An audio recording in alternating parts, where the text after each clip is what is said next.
Bien, buenas tardes a todos. Qué gusto me da verlos nuevamente. Estoy sumamente agradecido del Señor por esta nueva oportunidad que da. Primero de predicar el Evangelio, de tener estas reuniones, poder escuchar su palabra libremente y finalmente que aquellos que no son salvos puedan escuchar el mensaje de la cruz y que el que los quiere salvar vive. Y para cumplir este objetivo los invito a leer en el Evangelio de Marcos. Vamos al Evangelio de Marcos, capítulo 16, versículos 2 al 6. Vamos al Evangelio de Marcos, capítulo 16, versículos 2 al 6. Dice así la palabra del Señor. Y muy de mañana, el primer día de la semana, vinieron al sepulcro, ya salido el sol, pero decían entre sí, ¿quién nos removerá la piedra de la entrada del sepulcro? Pero cuando miraron, vieron removida la piedra, que era muy grande. Y cuando entraron en el sepulcro, vieron a un joven sentado al lado derecho, cubierto de una larga ropa blanca, y se espantaron. Mas él les dijo, no os asustéis, buscáis a Jesús Nazareno, el que fue crucificado, ha resucitado, no está aquí. Mirad el lugar en donde le pusieron. Hasta acá vamos a dar lectura a la palabra del Señor y rogamos que Él en esta tarde me ayude a poder explicar este pasaje a la luz de las Escrituras y el Espíritu obre en sus corazones para que escuchen lo que Dios tiene que decirles en esta tarde. Este pasaje nos muestra uno de los acontecimientos más extraordinarios de la semana. Finalmente, el que estuvo crucificado en el Calvario vive. El que estuvo muerto venció a la muerte. El que fue a la cruz para salvarnos cumplió su cometido, entregando su vida para nuestro rescate. Y Dios vio esta obra y lo resucitó de entre los muertos. La tumba está vacía, la piedra fuera, los guardias se espantaron y los ángeles gozosos esperan que aparezcan estas mujeres, que temprano por la mañana van a la tumba, esperando ver una piedra irremovible que cubre un sepulcro que alberga el cuerpo santo de Cristo, pero ven algo mucho mejor y esperanzador. ¿Qué es lo que ven? Ven una tumba vacía y a un ángel, un mensajero de Dios que les explica esta escena, citando las palabras del que resucitó, diciendo que al tercer día resucitaría de entre los muertos. Les dice, miren, el lugar está vacío, no está aquí. Corran, proclamen, avisen, que el mundo sepa que Jesús de Nazaret vive, no está muerto. Y todo lo que dijo fue verdad. Todo lo que Dios profetizó fue verdad. Y la obra de la cruz es verdad, es vida, es el Evangelio. Y habla de la salvación que Dios otorga por medio de Cristo. Y quiero que esta porción que acabamos de leer podamos dividirla en 3 puntos. ¿Bien? Así que en primer lugar veremos que hay esperanza en su promesa, en los versículos 3 y 4. En segundo lugar, veremos que hay esperanza en el descanso, en el versículo 5. Y finalmente, veremos que hay esperanza en su poder, en el versículo 6. Así que 3 puntos: esperanza en su promesa, hay esperanza en el descanso y hay esperanza en su poder. Así que vamos con nuestro primer punto. Hay esperanza en su promesa en los versículos 3 y 4. La porción que acabamos de leer comienza con una conversación que tenían estas mujeres. Está claro que tienen un propósito, el cuidar y dar amor al cuerpo de su Señor. Para esto hay una preparación previa, no lo improvisan, hay cuidados que tomar, se programaron para poder cumplir con esta labor, que es propia de la tradición judía, pero que a causa del caos posterior a la crucifixión, no pudieron preparar el cuerpo del Señor con los aceites, las hierbas, los perfumes que se utilizaban en los ritos funerarios.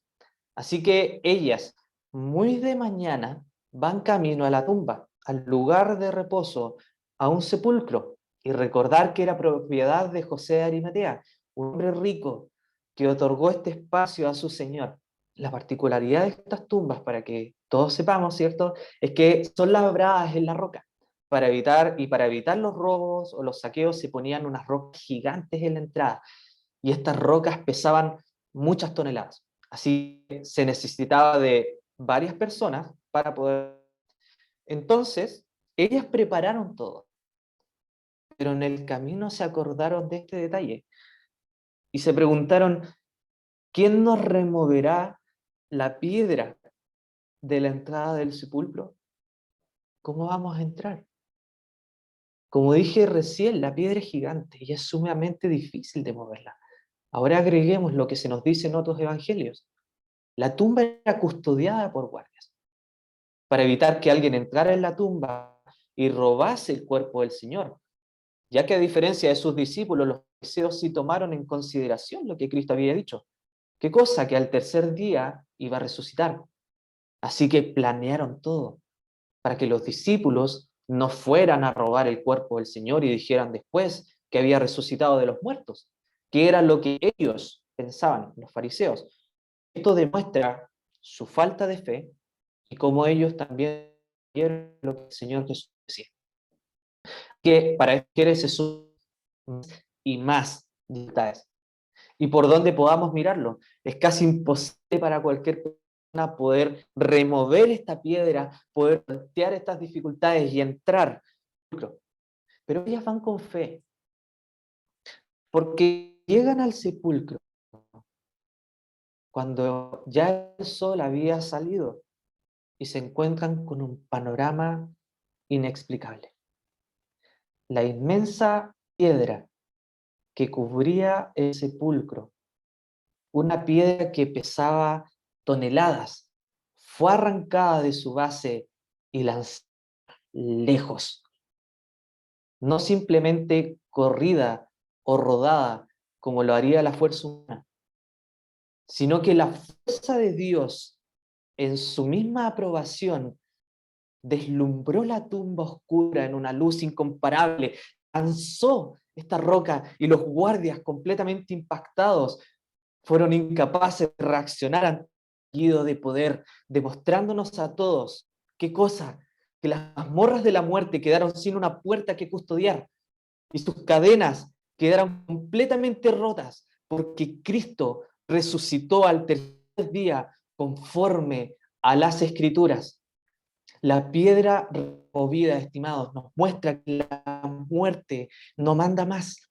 El que cree en Cristo no está bajo este dominio, porque llegará el día que los muertos vivirán. Los que murieron con Cristo resucitarán en el postrero y estaremos con Él por toda la eternidad.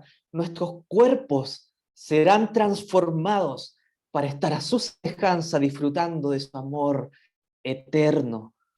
Un amor que permitió que podamos tener esperanza única, una esperanza que no se compra, una esperanza que se acepta. La piedra removida nos muestra que toda la obra de la cruz es válida, que toda nuestra fe tiene validez y la mayor prueba que vivo es real es que Cristo vive, que su resurrección fue presenciada por miles y muchos murieron defendiendo esta verdad. Cristo venció la muerte y salió de esa tumba, no como un convicto que espera la primera oportunidad, porque cuando fue apresado y azotado, no fue porque él mereciera la crucifixión, sino que se humilló para rescatarnos. Y por supuesto salió victorioso por la puerta principal, resplandeciente de luz y gloria, mostrando que ya todo fue consumado, no como un convicto que paga su deuda, sino que pagó nuestra deuda allí en la cruz. Y este es un panorama muy distinto a cómo llegó a la tumba posterior a la crucifixión, ya que su cuerpo fue golpeado, azotado, por órdenes de Poncio Pilato, el cobarde que fue incapaz de hacer justicia ante poder, la política y las buenas relaciones con sus subordinados, prefiriendo cumplir los deseos del pueblo y llevando a la cruz a un inocente, al Hijo de Dios, que cargó su propia cruz, cargando con dolor y cansancio el madero que lo iba a torturar por horas, llegando al Gólgota, donde sus manos y pies fueron brutalmente clavados, sintiendo un dolor inenarrable e insoportable para el cuerpo humano. La sangre corría por su cuerpo, pero en su mente está el cumplir con la obra que Dios le había encomendado. ¿Y cuál es esa obra? Y te habla a ti, realmente. Esa obra fue morir en la cruz para salvarte. Hacer esta obra perfecta para salvarte.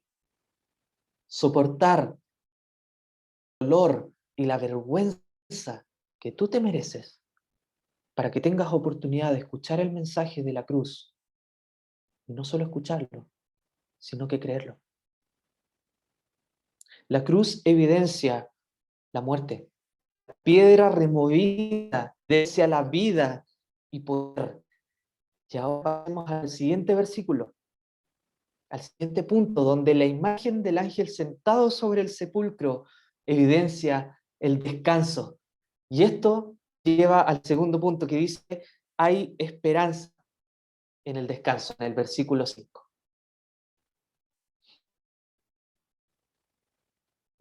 Aquí vemos a un ángel sentado, esperando que lleguen estas mujeres para comunicarles la noticia más esperanzadora, luego del dolor que sintieron al ver a su amado Señor morir en esa cruz. El ángel se sienta sobre el sepulcro vacío, desafiando todo el poder humano y las huestes y principados que buscaban detener lo que nadie podía detener, mostrando que todo está bajo control. Ni la muerte, ni Satanás pueden hacer algo para evitar que ocurra lo inevitable. ¿Y qué es esto? Que el santo y justo vive. Y la postura del ángel sobre el sepulcro muestra tranquilidad, porque la obra de Cristo está completa y consumada para siempre. La piedra fue removida para ser utilizada nunca más con su propósito inicial. El sepulcro ya no va a albergar más el cuerpo santo de nuestro Señor Jesucristo. Y estimados, la postura del ángel tumba con ropas blancas comunica esperanza. Así como Él, podemos también ir y descansar sobre la tumba vacía porque sabemos con la certeza de nuestra salvación que así como Cristo resucitó de los muertos, nosotros también vamos a resucitar. Porque la tumba no será nuestro descanso final. Y esto otorga descanso. No conozco de los que están aquí presentes. No sé si todos son salvos. Pero hay una cosa que sí, y es que a la luz de las Escrituras hay dos realidades. Son salvos y los que están perdidos. Y citando la segunda parte del versículo 36 de Juan, capítulo 3, nos dice, pero el que rehúsa creer en el Hijo no verá la vida, que la ira de Dios está sobre él. Siendo sinceros, les pregunto a los que no son salvos, ¿cómo pueden vivir sabiendo esto? ¿Cómo pueden vivir con el conocimiento que la ira de un Dios tan poderoso está a punto de caer para hacer justicia sobre ustedes? Tal vez no le toman el peso a su poder, pero un terremoto, o un tsunami, o un huracán como los que hay en Centroamérica, no se compara en nada a lo que Él puede hacer. Y sí que conocemos el poder de las cosas que acabo de nombrar, ¿cierto? Así que pueden llenarse de excusas. ¿Qué las obras? ¿Qué las donaciones? ¿Qué la caridad? ¿Qué la religión? Pero déjenme decirles que todo eso es basura comparado con la obra de Cristo. La obra de Cristo en la cruz es la obra que salva y es la obra que otorga descanso. Pero claramente un alma que está condenada no tiene descanso. Si no creen, su alma está condenada y no pueden decir que descansan. Ahora te pregunto personalmente, ¿le tienes miedo a la muerte? Viendo las noticias, viendo todo lo que ocurre a tu alrededor. ¿Temes morir? La muerte es un paso, no es el final. Es consecuencia del pecado. El creyente descansa porque su Señor venció la muerte. Pero déjame decirte que el Señor del pecador, como nos dice las Escrituras y como dijo el mismo Señor, Satanás, va a ser condenado por toda la eternidad y no hay ninguna esperanza en esto para el pecador.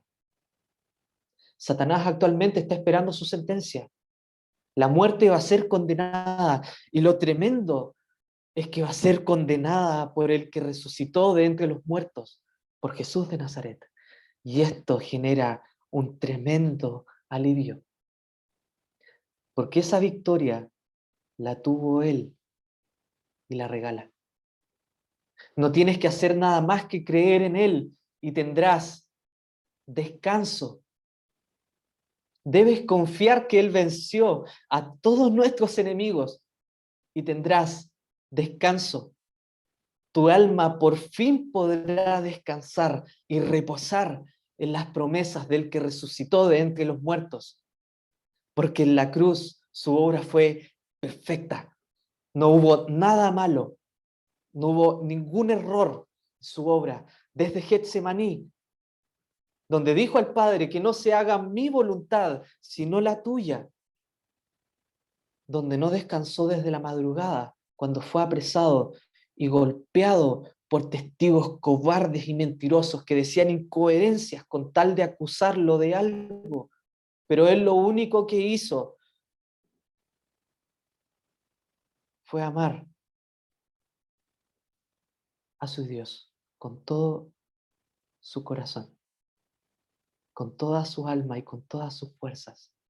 Y oró sin cesar y tuvo una comunión perfecta con Él, incluso en cada momento de la crucifixión, encontrando descanso en su amado Dios, hasta que finalmente mira al cielo y grita con voz de victoria, consumado es, y entregó su espíritu. Y es una obra perfecta, perfecta, desde donde la mires. Y luego se cumple la escritura, donde su cuerpo fue llevado a un sepulcro vacío y allí reposó, hasta que finalmente el que fue crucificado ha resucitado, mostrando al mundo, mostrando al mundo entero que hay esperanza en su poder. En el versículo 6, y este es nuestro tercer y último punto. En primer lugar, las mujeres llegan al sepulcro. Luego de ver allí lo que estaba ocurriendo, el ángel finalmente les comunica que a quien buscan, a esa persona que ellas tanto aman, no está aquí, no está en la tumba, no está muerto. Jesús Nazareno vive. Es el mismo, cuyo amor vieron y sintieron ellas, cuya compasión sigue existiendo.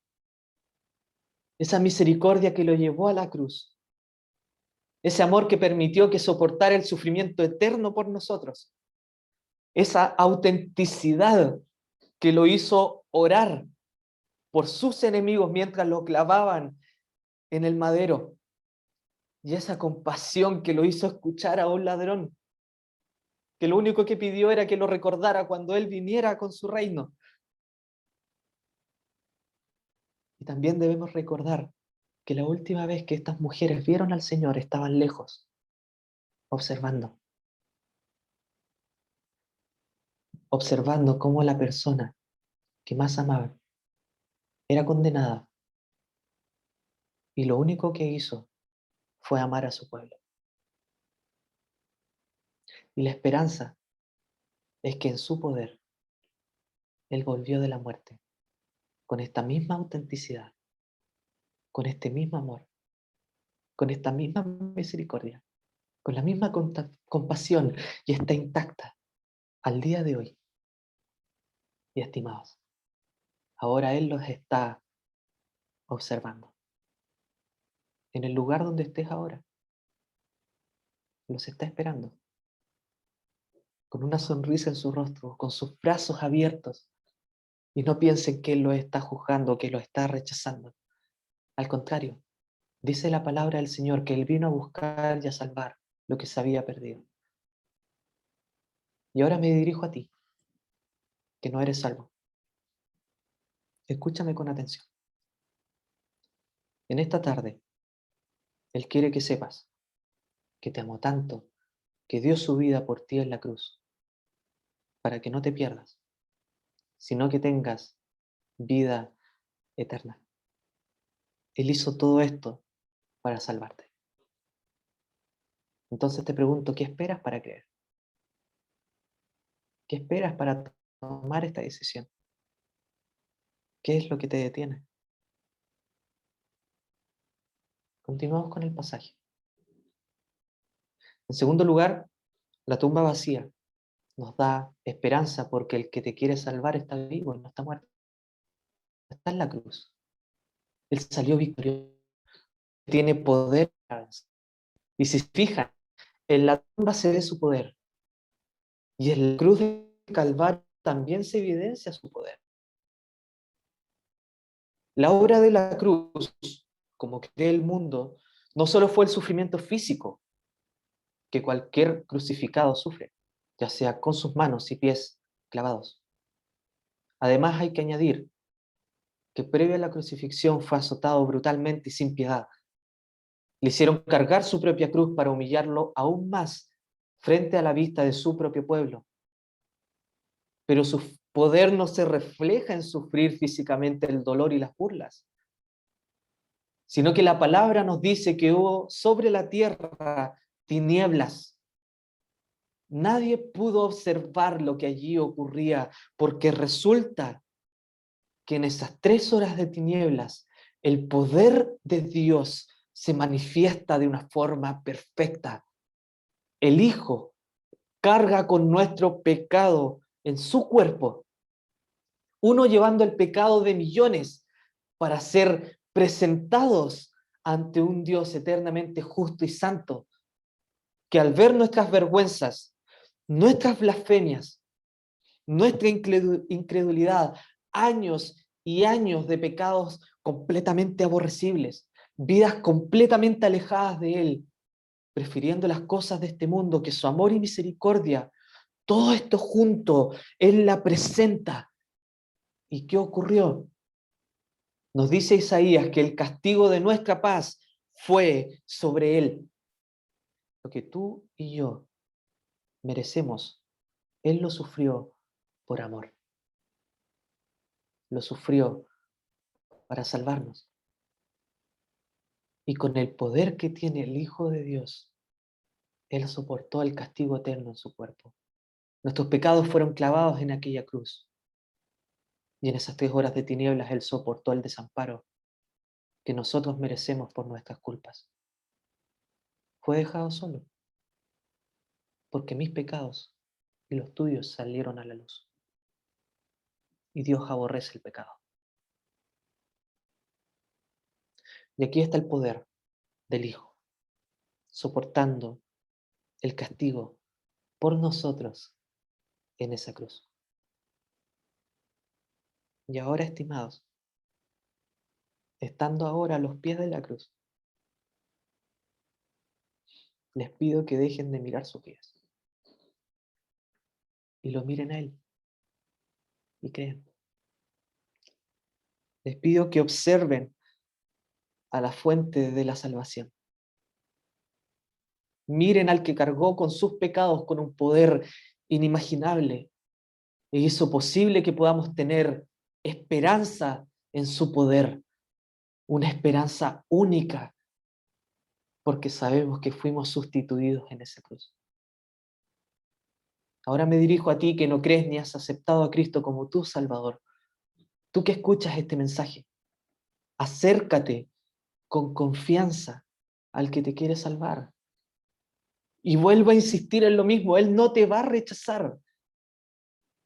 Con poder puedes ser perdonado de todos tus pecados, incluso los más graves y oscuros que puedan existir. Recuérdalo, hay perdón en Él. Y mirando al que fue crucificado, puedes tener salvación de tu alma. Arrepiéntete de tus caminos, arrepiéntete de tus errores y acéptalo como tu Salvador. Su poder es ilimitado y lo demostró cuando en la cruz completó la obra de salvación, gritando que todo está hecho y entregó su vida. Y este poder único e inigualable también es mostrado al tercer día, resumiendo todo lo que ya hemos dicho, donde venció a la muerte de una forma sumamente extraordinaria. Y eso permite que en esta tarde no estés buscando a un Cristo muerto o a un Salvador sepultado, sino que buscas a un Rey poderoso y grande en amor, vivo y resucitado, que está dispuesto a escuchar y responder tu petición de salvación. Está abierto y atento a que tomes la mejor decisión de tu vida, una decisión que puede marcar tu eternidad. Y hoy en esta tarde puedes tener esperanza en su promesa y esperanza en su poder, si crees en Cristo como tu Salvador. Y te digo, ¿qué esperas? ¿Qué estás esperando? No es necesario que termine la reunión para creer, o que digas palabras bonitas al orar. Solo sé sincero y arrepiéntete de tus pecados. Confía en el poderoso que vive y tendrás esperanza, porque ya sabrás que tus pecados han sido perdonados una vez y para siempre. Que el Señor bendiga su palabra en esta tarde.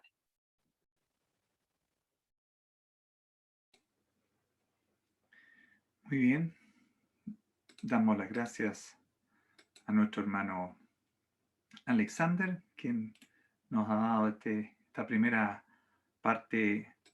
Vamos a darle el pase ahora a Luis para que él nos dé la segunda parte de esta reunión. Luis, adelante. Muchas gracias. Buenas tardes, hermanos, estimados amigos. Quiero que abramos nuestras Biblias. Vamos a leer 4 palabras. Hace un tiempo atrás, un querido amigo y hermano me envió el enlace de un mensaje. La verdad es que estaba muy provechoso, muy edificante. Y dentro del mensaje que venía en este enlace que me envió este hermano, este hombre de Dios decía que, o él postulaba que probablemente una de las 4 palabras más relevantes en las Escrituras son las 4 primeras palabras que aparecen en las Escrituras. Y esas son las palabras que quiero que leamos a continuación. Así que vamos a Génesis capítulo 1, versículo 1. 4 palabras que aparecen en Génesis capítulo 1, versículo 1. Son las siguientes. En el principio, Dios. En el principio, Dios. Bueno, posteriormente este hermano extrae una serie de elementos asociados a esta frase, en el principio Dios. Y la verdad de las cosas es que cuando examinamos esta frase, en el principio Dios, a la luz de cómo se desarrolla el resto de las Escrituras, nos encontramos que efectivamente en el principio Dios expresa muchas verdades, y probablemente si asociamos esto al resto de las Escrituras, esta frase, en el principio Dios, nos ayuda de una manera bastante clara a entender de qué se trata el mensaje del Evangelio.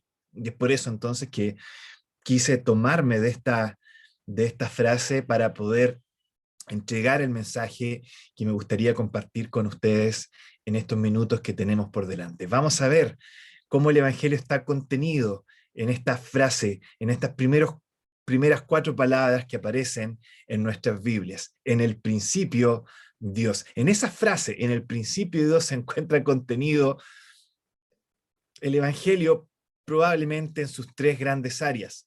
En cuanto, en primer lugar, a cuál es nuestro problema, cuál es nuestro gran problema. Número 2, en cuanto a cuál es la solución a ese problema, nuestra solución.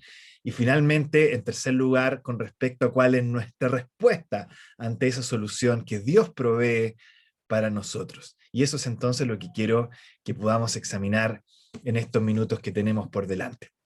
Vamos a ver cuál es nuestro problema, cuál es nuestra solución y cuál es nuestra respuesta a la luz de esta frase, de estas primeras 4 palabras que encontramos en nuestras Biblias. En el principio, Dios. ¿Cuál es nuestro problema? Veamos entonces este primer elemento. Dice Génesis 1:1, en el principio Dios. Y esto no solamente quiere decir que en el principio había un Dios, quiere decir que Dios ya estaba ahí en el principio, y por lo tanto, en otras palabras, que Dios es antes del principio. Está al principio, y previo al principio, si es que se puede hablar de algo previo cuando no hay tiempo, Dios ya estaba. Dios está previo a todo lo creado, y por lo tanto, si Dios está previamente a todo lo creado, y Dios crea, como dice Génesis 1:1, los cielos y la tierra y todo cuanto en ellos hay, entonces de esto tenemos que deducir algo lógico. Y es que el creador tiene derecho, tiene potestad, tiene preeminencia sobre todo lo creado. Si es el creador, si es el sustentador de todo, él tiene derecho sobre esto creado. Él es el dueño, él es el gobernador, él es el soberano de todo lo que él ha creado. Y esto entonces lleva precisamente al primer gran problema. Él es antes, él es preeminente, él tiene el primer lugar. En el principio, Dios está en el principado, si pudiéramos cambiar un poco las palabras de Génesis 1:1. El principado lo tiene Dios, en el principio, Dios. ¿Cuál es nuestro problema? Justamente que no reconocemos eso. Y eso es lo que dice Romanos capítulo 1, versículo 21, ¿no es cierto? Pues habiendo conocido a Dios, no le glorificaron como a Dios. Conociendo a Dios, no reconocieron su puesto como Dios, no conocieron su preeminencia como Dios, no dijeron Dios está en el principado, Dios está en el principio, no le conocieron, no le glorificaron como a Dios, ni le dieron gracias. Y ese es precisamente nuestro gran problema. Hemos cambiado en el principio Dios por la frase en el principio yo. En el principio yo. Y lógico como suena, pero eso es lo que realmente pensamos cuando se trata de Dios. Yo en el principio, no Dios. Yo en el principio.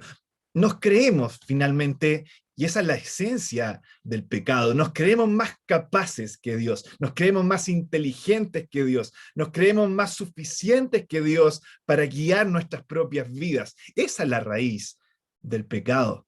Es lo que expresa Isaías, ¿verdad? Isaías capítulo 53. Todos nosotros nos descarriamos, dice, como ovejas, y luego desarrolla esta frase agregando, cada cual se apartó por su camino. Ese es el problema. No tiene que ver con lo torcido que sea el camino, es que se trata de su camino. Es el camino propio que sigue la oveja porque la oveja se cree más capaz e inteligente que Dios. Ese es, estimado, estimada, el gran problema con tu vida. A veces hablamos del pecado en tu vida y a lo mejor a ti te suena un poco ofensivo. ¿Quién te crees tú? Podrás estar pensando, para hablarme a mí de pecados, y probablemente comparamos nuestras vidas, la mía sale mucho mejor parada que la tuya, dirás tú. Y puede que sea verdad. Pero el problema del pecado no tiene que ver con lo perverso o poco perverso que sean tus acciones, aun cuando sí tiene relación, por supuesto, con eso. El problema central, el núcleo, el corazón de lo que significa el pecado, es que se trata de nuestro propio camino. Somos ovejas que nos negamos, en otras palabras, a ser pastoreadas. Puede ser un camino muy moral, puede ser un camino muy pervertido. El problema es que es tu camino. Cuando se trata de tu vida, tú tienes la última palabra, tú decides. Tú estás en el trono, tú eres tu propio soberano. En el principio, yo. Ese es nuestro gran problema. Yo soy mejor que Dios cuando se trata de decidir lo que es mejor para mi vida. Yo soy mejor que Dios cuando se trata de decidir si es que realmente soy una buena o una mala persona. Yo soy más capaz que Dios al momento de decidir si merezco o no merezco irme al infierno o irme al cielo, ¿verdad? Si Dios dice algo, en el principio, yo.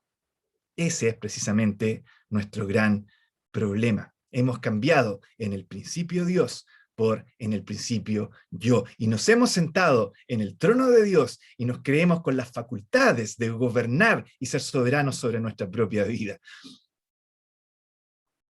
Dios es el soberano del universo y nosotros somos ciudadanos rebeldes y desafiantes e indiferentes en la tierra de Dios, que es todo el universo. Por lo tanto, como ciudadanos rebeldes en el gobierno soberano de Dios, nuestra única condena, nuestro único destino es ser exiliados del territorio de Dios. No tenemos derecho a estar en el territorio de Dios, rebeldes a Él, levantándole el puño. Vamos a ser exiliados. Ese es nuestro gran problema, de hecho.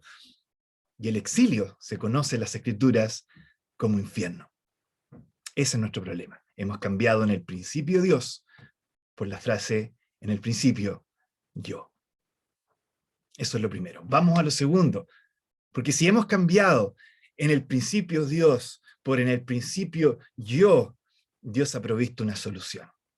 Y la solución se encuentra justamente en que Dios mismo se ha hecho hombre. Dios mismo ha tomado forma de hombre y ha venido a revertir esa situación. Ha venido a revertir la condición caída nuestra que clama con su expresión, no quizás verbal, pero con cada decisión de nuestra vida, que yo estoy en el primer lugar. A nuevamente la condición que Dios diseñó para el hombre, que era colocar a Dios en el primer lugar. Y eso fue lo que hizo Dios cuando se hizo hombre en la persona de nuestro Señor Jesucristo, ¿verdad? Jesús, Él es la solución. Jesús, quien es Dios hecho hombre, vino a esta tierra para revertir esta frase y que en el principio yo volviera a ser nuevamente en el principio Dios.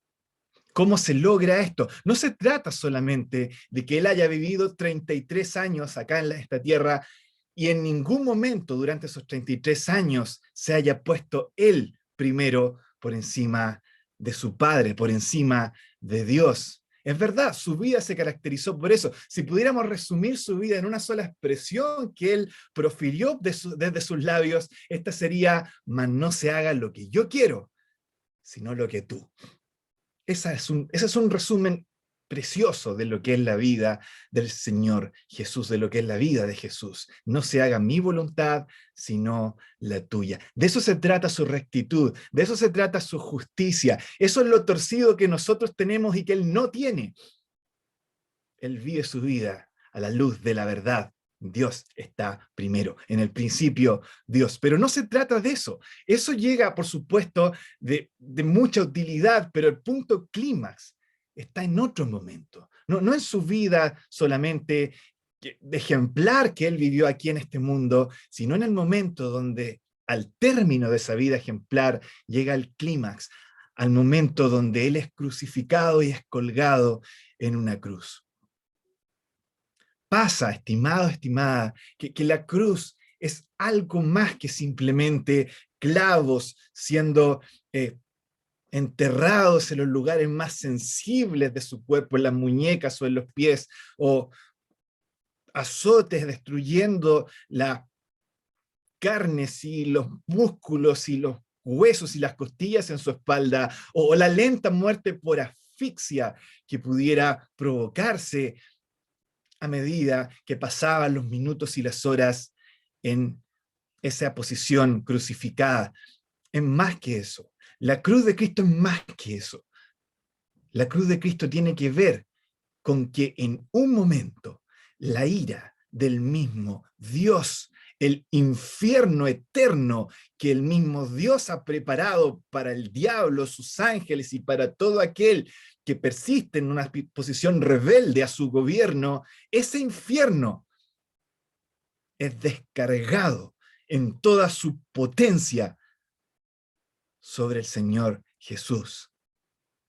Y Cristo entonces es uno que lleva al punto máximo esta expresión. ¿Por qué? Porque aún sufriendo el mismo infierno, Él sigue diciendo, en el principio Dios. Eso es la cruz. La cruz es el Hijo de Dios, llegando al extremo de decir, incluso sufriendo las mismas llamas y fuegos del infierno, estando vivo, en el principio Dios. Santificado sea tu nombre, no el mío. Y aún en medio de este infierno, no me voy a poner yo primero. Y aquí estoy, colgado en la cruz, sufriendo esto, porque es tu voluntad, Padre, en el principio. Dios, tú eres santo, tú mereces la preeminencia. Eso es rectitud, eso es justicia, ese es el camino que ni uno de nosotros va a poder llegar a circular alguna vez en su vida. Rectitud perfecta, justicia perfecta.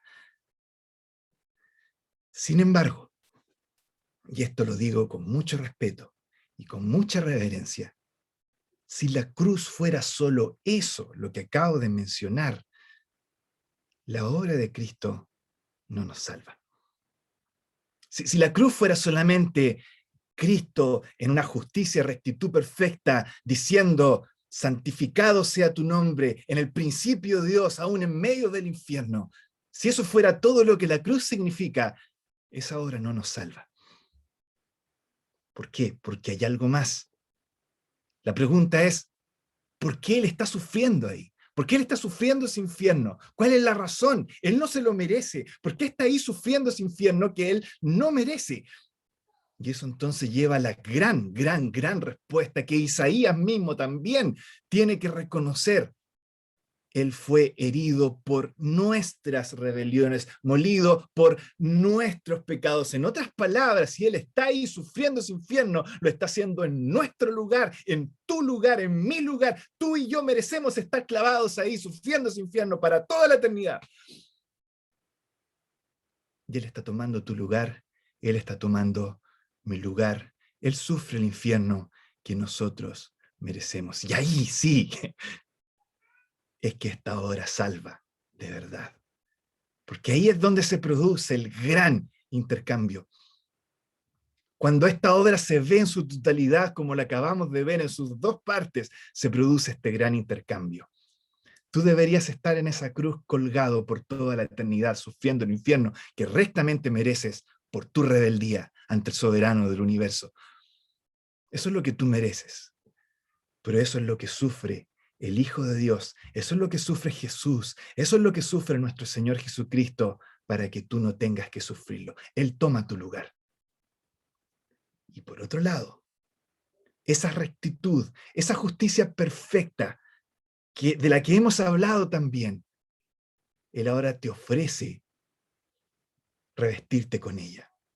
Esa vida, esa rectitud perfecta que llega al extremo de sufrir el mismo infierno y aún así seguir diciendo, tú tienes la preeminencia de Dios. Esa rectitud, esa justicia que nosotros jamás podremos lograr por nuestros propios medios, Él ahora te ofrece vestirte con ella, revestirte con ella, cubrirte totalmente con ella, de manera tal que ahora cuando Dios te vea a ti, no vea ese puño desafiante e indiferente tuyo, sino que te vea cubierto en la rectitud y la justicia de su propio Hijo. Y entonces se revierte en el principio yo,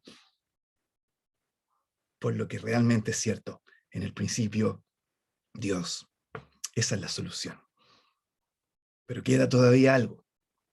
Es necesaria una respuesta, y eso nos lleva a nuestro tercer y último punto. Resulta que el ser salvos, el apropiarnos de esta obra que Cristo realizó en la cruz hace 2000 años atrás, no es algo automático, no es algo que pasó y simplemente ahora se aplica de manera automática en todas las personas por igual. No funciona así, no se trata de eso. Las escrituras son claras, ¿verdad? Dicen, el que creyere será salvo. El que cree en el Hijo tiene vida eterna, o como dice el texto más famoso de las Escrituras, ¿verdad? De tal manera amó Dios al mundo que ha dado a su Hijo unigénito, y dice ahora, para que todo aquel que en él cree no se pierda, mas tenga vida eterna. En otras palabras, para apropiarnos de esta obra es necesario un acto de fe. Pero la pregunta entonces ahora es, ¿pero qué es la fe? ¿Qué es precisamente la fe? ¿Y saben? La fe en esencia dice en el principio Dios.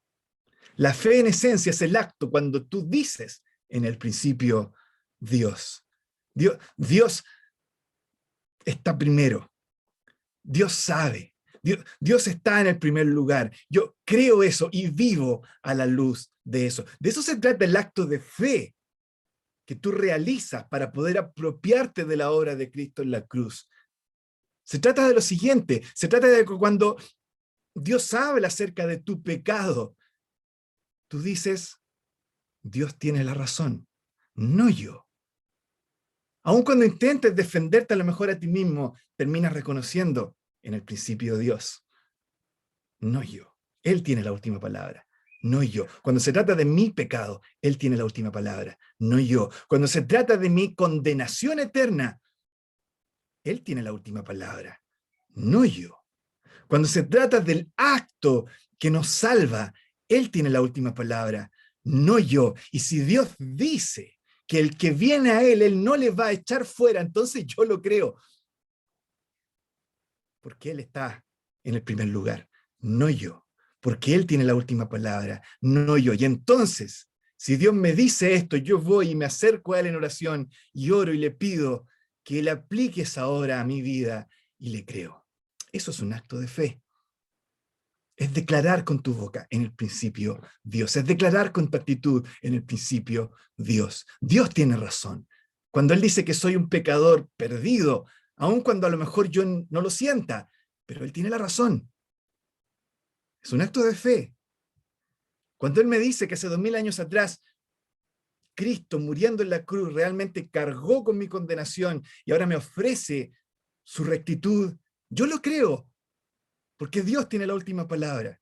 Y si ahora me dice que venga a Él y Él no me va a echar fuera, yo le creo. Y entonces le pido que aplique esa obra a mi propia vida en oración. Esa es la acción de fe que esperamos que tú puedas realizar en estos momentos. Nosotros la hemos realizado y no nos arrepentimos de ello. Y nuestra esperanza, nuestra oración al Señor es que tú también puedas tomar esa misma decisión. El mensaje está entregado. Nuestra labor es entregar el mensaje. Ahora tú tienes que tomar una decisión. Y esperamos que sea la mejor decisión. Vamos a orar y luego terminamos con esta reunión.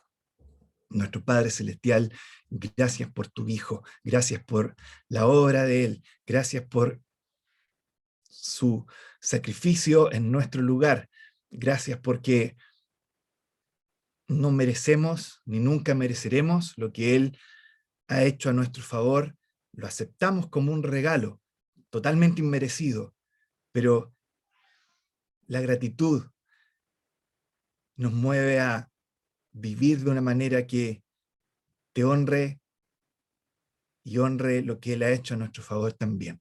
Queremos que otros más puedan ser beneficiados por lo que hizo tu Hijo. Y es por eso que estamos acá, porque queremos comunicar ese mensaje, sabiendo que el que tiene poder para salvar eres tú, y rogando para que tu Espíritu obre a través de tu palabra y pueda salvar a algún alma que esté perdida en estos momentos. Quedamos agradecidos delante de tu presencia, siempre en el nombre de nuestro Salvador, nuestro Señor Jesucristo. Amén.